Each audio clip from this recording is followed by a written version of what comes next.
धर्म भी एक फ़ैशन बन गया, मेडिटेशन भी एक फ़ैशन बन गया। बहुत सारे लोग हैं जो बुद्धत्व में, धर्म में, इन सब चीज़ों में उत्सुक हैं। उसके कारण है ओशो। ओशो के आसपास का जो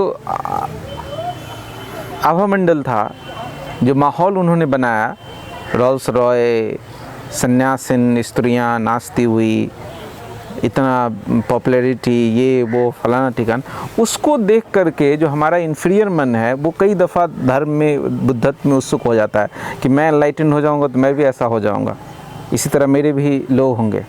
कृष्णमूर्ति को देख करके आपको कभी बुद्ध होने का ख्याल नहीं आएगा, क्योंकि आदमी जिस तरीके से वो चेयर पे, छोटे से चेयर पे बैठते हैं, बोलते हैं, उसमें कुछ भी आडंबरपूर्ण नहीं है, वो इतना सरल है। इस तरह जो बहुत सारे ऐसे संत महात्मा हैं जो एनलाइटेंड हैं, लेकिन उनको देख करके आपके अंदर वासना नहीं पैदा होगी एनलाइटनमेंट की।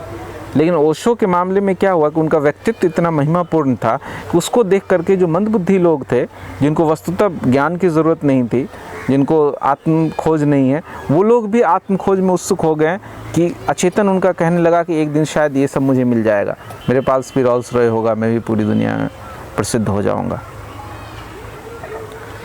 तो अपने भीतर झांके कि वस्तुतः मैं क्या चाह रहा हूँ, मैं सच में अपने आप को जानना चाह रहा हूँ या अपने आप के धर्म के नाम पे मैं कुछ और चाह रहा हूँ, लोगों को प्रभावित करना चाह रहा हूँ।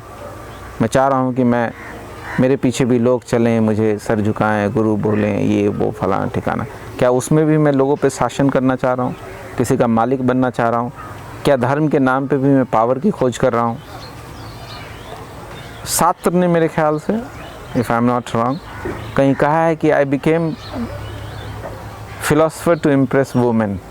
स्त्रियों को प्रभावित करने के लिए मैंने जब पाया कि स्त्रियां दार्शनिकों से प्रभावित होती हैं तो मैं दर्शन में उत्सुक हो गया। लियो टॉल्स्टॉय कहा करते थे कि पुरुष जो भी करता है वो सब स्त्रियों को रिझाने के लिए करता है, वो चाहे वो पैसा कमाए, प्रसिद्ध होने की कोशिश करे। तो हमें ये देखना पड़ेगा कि कहीं हम ध्यान के जगत में भी, धर्म के जगत में भी इसलिए तो नहीं जा रहे हैं कि स्त्रियों को प्रभावित कर सकें। अपनी स्त्रियों का से मेरा मतलब है स्त्री पुरुष दोनों, कि अपनी वासना की तृप्ति के लिए तो ही नहीं जा रहे हैं। अगर ऐसा है तो अपने भीतर झांकें, सवाल पूछें। अगर सच में ही सत्य चाहिए हमें तो बस यही सती योग उपाय है। जो भी जब भी बुद्धत्व तक पहुंचा है वो इसी विधि से पहुंचा। इस विधि का अनेक रूप है। इसी विधि का एक रूप जो अभी मैंने आपको ध्यान प्रयोग करवाया, वो भी यही विधि है, अपनी भावनाओं में उतरना। ये विज्ञान भैरव तंत्रा का विधि है कि when mood against something and somebody, forget that person and enter into your feelings. जब आपका मन आपका जो मनोभाव हो वो किसी व्यक्ति या किसी चीज़ के खिलाफ हो, तो उस व्यक्ति या उस वस्तु को भूल जाएं और उस मनोभाव में भीतर उतरें। तो जब आपको किसी ने गाली दी, किसी ने अपमान किया, कुछ हो गया, किसी की वजह से जो भी आपके भीतर खलबली हुआ, इमीडिएटली जैसे ही होश आए उस व्यक्ति को भूलें जिसकी वजह से वो भाव आपके भीतर पैदा हुआ, उस भाव में गहरे उतरें।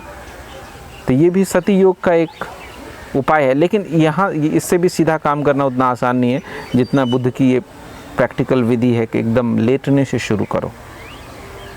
लेटना, बैठना, खड़े होना, चलना, फिर छोटी छोटी क्रियाएं, चाय पीते हुए।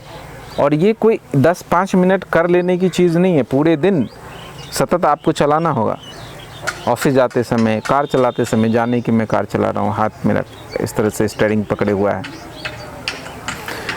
तो धीरे धीरे आपके भीतर की जो बेहोशी है, तंद्रा है, वो टूटने लगेगी। वो तंद्रा जब टूटेगी तो जो एनिमल फोर्स है हमारे भीतर, वो जो 3 जिसकी चर्चा मैंने की, उससे आप मुक्त होंगे। फिर चौथे पे आएंगे, प्रेम। चौथा प्रेम है, 5वां प्रार्थना है, 6ठा ध्यान है, 7वां समाधि है।